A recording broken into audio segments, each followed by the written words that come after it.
Always trust. We ask the questions. What is needed in the world? Is that going to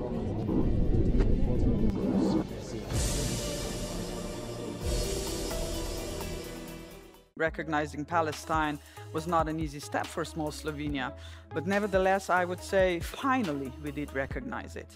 I will be proud when I finish my presidency in 3 years and a half that Slovenia was, I'm pretty sure, on the right side of the history. Taking center stage today is Madam President Nataša Pirc Musar, the trailblazing leader of Slovenia who became the country's first female president and did it without the backing of a political party. She's had a diverse career as an attorney, journalist, and former information commissioner. A staunch advocate for human rights, President Pirc Musar talks about Slovenia's recent recognition of Palestine and why a reform of the UN Security Council is highly needed. Madam President Nataša Pirc Musar, welcome to Center Stage. Thank you. I'm delighted to be here. Me more, knowing that you were a journalist before, who worked on daily news for almost a decade, and then now you're a president. How does one do that? Of course, out of curiosity, not personal career interest. How does one switch the job from journalism to being a president? Yeah. I have no idea. That's actually quite a hard question. You know, I have to tell you something. I never was in politics. I never was a member of any political party. And one of the professors from Slovenia once said to me that I'm a psychological phenomenon because I won the elections without the support of any political party. But I must have done something right in my previous life, I mean. And journalism was, of course, a huge added value. I'm not camera shy. I know how to talk. I hope I talk smart. So that's it. Allow me to say that you had the support of a very interesting party. Oh, yes. The Pirate Party of Slovenia. There is a reason for that. I used to be the information commissioner of the Republic of Slovenia dealing with data protection and access to public information.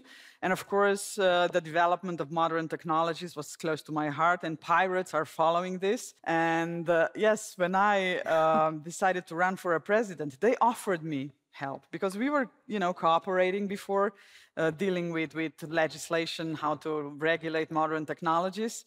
But they are not a parliamentary party, so they're really, you know, pirates. Yeah. You had a big role in the access to public information. Yes. Do you regret that now that you're the president? No, no regrets. Whatever I do in my life, I do it with passion. And every single job that I had in my past is helping me now being a good president, a better president. You know, being a lawyer is useful. Being a journalist is useful. So everything is an added value. But now I just, you know, have to learn again a lot. The most difficult part for me being a president is how to use a diplomatic language. Because as a journalist, you know, I was always straightforward. As the information commissioner, I was a kind of an NGO discussing human rights, fighting for human rights. But being a president, every single word counts, and it's really very difficult. And there is one saying, which is always in the back of my brain, you know, that the diplomatic language is the language when the diplomat is going to send you to hell, you would love to go to hell. So it's not easy. We are gathered here today in the commemoration of the Srebrenica massacre, almost 30 years ago, and you actually cut your own personal holiday to be here today. Why? What does it mean to be here today? The topics which are close to my heart, you know, I never feel sorry to offer them time. I strongly believe that humanity is dying miserably in front of our eyes. And if we are going to be quiet, nothing will change. You know, one of my mottos in my life is also, if you do nothing, nothing will change. If you do something, you give the opportunity to the people, to situations, that something will change. And whenever I think about dying of humanity, I feel an enormously big obligation and responsibility, especially now being a president. Let me just give you a couple of numbers. Do you know how many countries are in the world? 206. There are 206 countries in the Olympic Committee. If we take 206 into account, that means that we do have 206 prime ministers, 206 presidents and some royal families in monarchies. Yeah? That means 412 people who have the responsibility for 8 billion people on this planet. Are we aware of this obligation? Some of us are. I hope I am. I'm not coming from an economically or geographically big country, but Slovenia is a country with no hidden agendas. And I want to be a president with no hidden agendas, that I want to defend the rule of law, humanitarian law, international law, with all my soul and heart that I do possess. And this is why I'm here today, and this is why I try to be vocal about the things. And maybe, if you allow me, I would like to tell you one sentence which is guiding me through my presidency. What is the difference between a statesman or a stateswoman and a politician? A politician will work the way to win the next election. A statesman and a statewoman is going to work for the next generations. And what we are seeing today in this crazy, cruel world, that there are no statesmen and statewomen, I mean, few of them. Did anybody imagine after the Second World War that France and Germany would sit together under the same table and be in the founding countries of the European Union? But they did it because we had Schuman, Monnet, Adenauer. Those were the statesmen which were looking into the future. I see the lack of such people in the world right now.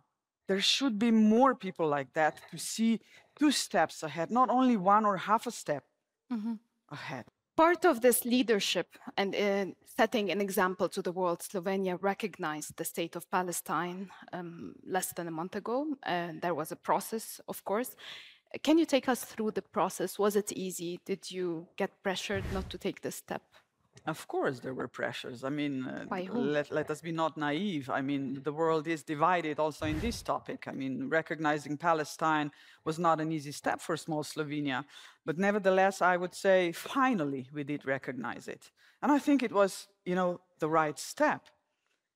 I will be proud when I finish my presidency in 3 years and a half, that Slovenia was, I'm pretty sure, on the right side of the history. This is what I want my country to be, on the right side of the history. Believing in humanity.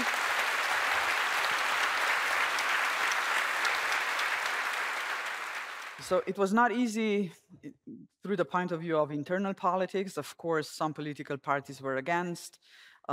Even, some legal processes were initiated after that. So we will have the internal political debates on that. Internationally, of course, I mean, Israel was not satisfied with it.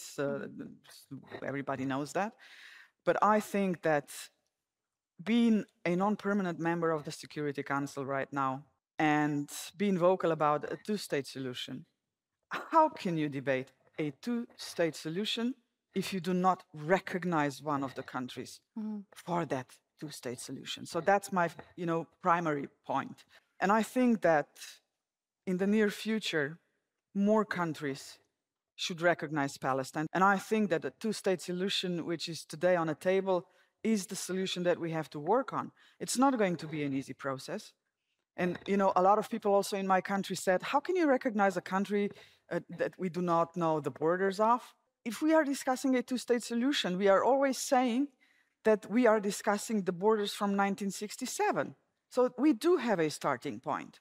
But the borders of 1967 are actually further away from being there, with all the illegal settlement, all what the far-right government of Netanyahu is actually exercising in the West Bank. Allow me to ask, what does it mean for a country like Slovenia and other countries right now in this geopolitical system? What does it mean to actually take this step and take steps further to reinstate the 1967 borders and a state of Palestine? We all know here that, the mass atrocities in Gaza will stop one day.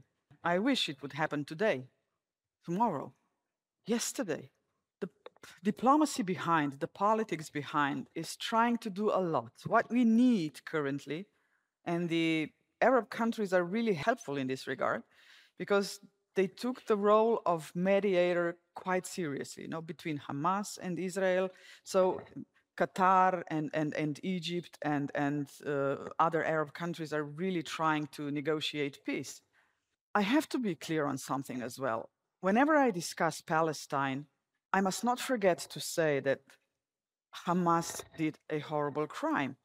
And when we discuss, the two-state solution, what we do have today, when Palestine is not even receiving money from Israel, which is collecting taxes and the state should give some money back to the Palestine. Just a week ago, they finally offered $140 million, I think, or euros, dollars for the salaries of Palestinian public servants. But on the other hand, they increased the presence of unofficial armed groups, settlers, illegal settlers in the West Bank.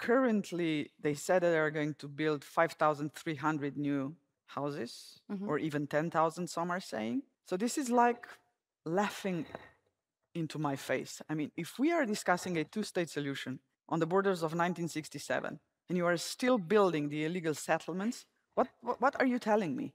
800,000 illegal settlers in West Bank and the borders of 1967. How are we going to solve this puzzle? Are we going to move these 800,000 illegal settlers somewhere else? We have to find a solution. And I think that Palestine deserves and needs to have its own country. I think that United States of America, and maybe even Israel, they do know that they cannot win over Hamas, because every single person they kill in Palestine, you will get two new angry people on the other side, on the Palestinian side. So this is the momentum I think we have to grab, and the international community should do whatever is needed. And at the end, Israel and Palestine would have to recognize each other as well, because this is also a problem, and try to do something for the future of, all the people. I think that every single Palestinian who's displaced right now deserves a country, deserves to come back to the homeland. The idea of the international community emerged from atrocities that the world witnessed. The idea of the UN, the idea of the Security Council, the international humanitarian law, the protocols of Geneva, they were all part of humans trying to amend mistakes they've done. Is the international community actually one today? What is the international community today? Because that's a question a lot of Gazans are asking. They see a lot of countries supporting them. They see a lot of people supporting them, but not necessarily the leaders of these countries. And then they get one hand raised at the Security Council and stops all the support and stops all these good intentions, this goodwill to stop a war. Now I think you tackled the essence of the problem. The wars we are seeing around the globe right now, I don't know whether you know, but there are 55 armed conflicts currently going on around the globe. It's not only Ukraine and Gaza, Sudan, Yemen, 55 of them, which is the highest number after the Second World War. Why was United Nations created? To offer peace and security to the whole planet. And this is the only multilateral organization that we do have. That's why we have to nurture it like a diamond. But this organization has a big problem. And this is that the wars are not only fought on field, but also with veto powers inside the Security Council. In the last 25 years, we are debating about the reform of United Nations. Without the P5 countries, the countries with the veto and the permanent seat, just to bear in mind, those are the 5 countries which were the winners in the Second World War. So the first one to preserve peace and security on our planet.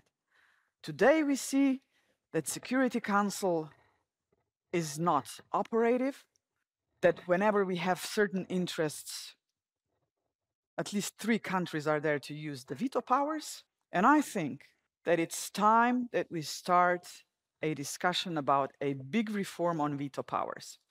The first initiative was adopted on the proposal of Liechtenstein, its so-called Liechtenstein Initiative. And this initiative was adopted in the General Assembly. And you know that in General Assembly, we do not adopt binding decisions. It's only, a kind of a soft power. So only Security Council can adopt and enact binding decisions. And this Liechtenstein initiative is saying that whenever a veto power is used in the Security Council, this country has to explain to the General Assembly why the veto power was used. So that was the first step. The next couple of steps, which are debating among presidents, prime ministers, diplomats in New York, is as follows: that veto powers should not be used when mass atrocities or genocides are in question.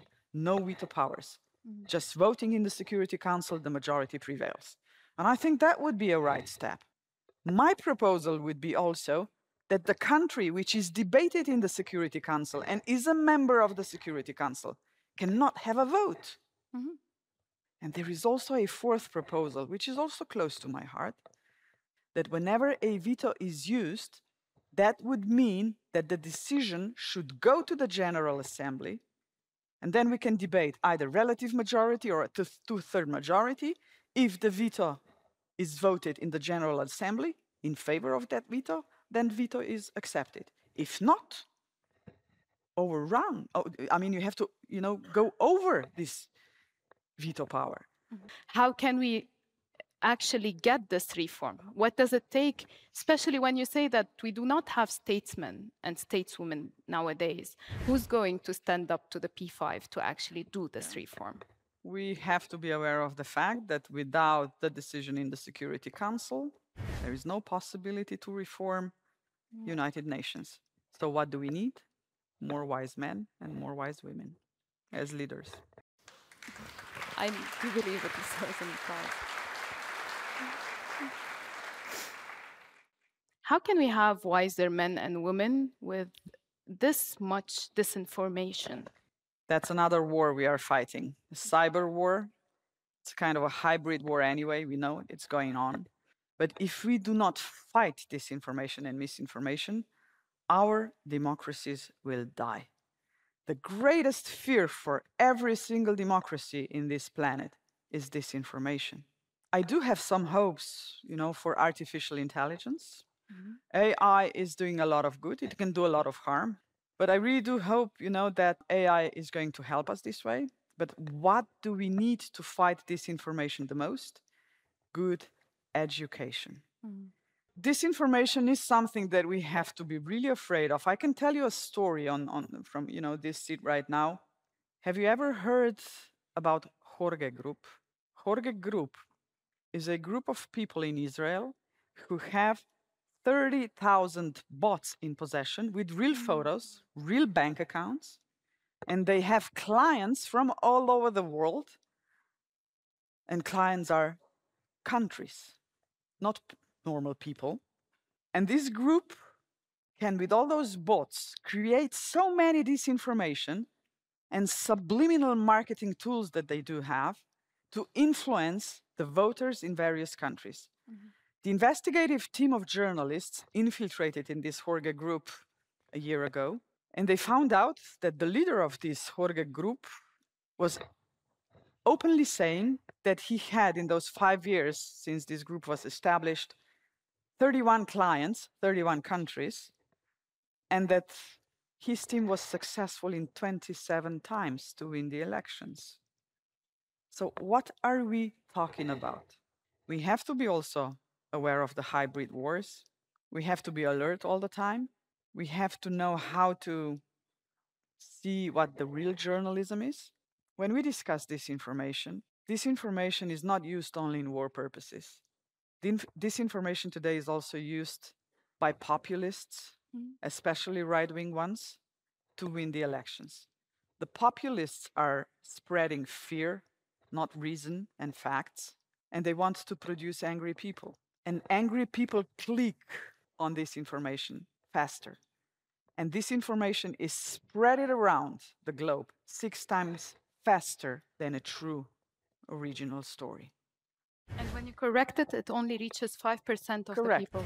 And people do know that. We are living a lot of injustices. As you said, humanity is dying. Yes. But how can we hope for a better world?